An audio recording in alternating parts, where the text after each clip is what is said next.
সালামু আলাইকুম। এভাবে লাচ্ছার সেমাইটা আপনারা ঘরে ভাজি খাইয়েন, ঘি দিয়ে অথবা তেল দিয়ে ভাজি করে খাইলে কিন্তু সেমাইটা অনেক ভালো লাগে। তার উপরে আপনারা চিনি দিবেন ছিটিয়ে, কিংবা গুঁড়ো দুধটাও দিতে পারেন। আর কিশমিশ বাদাম যার পছন্দ সে দিতে পারে। তো আমার এভাবে পছন্দ, তার কারণে আমি দিব।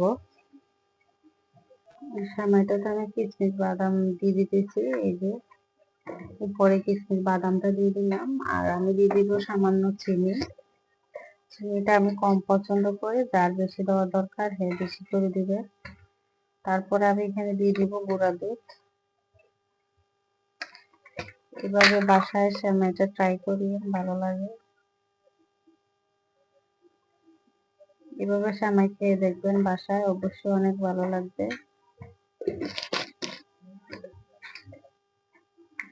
কেমন হয়েছে অবশ্যই জানাবেন।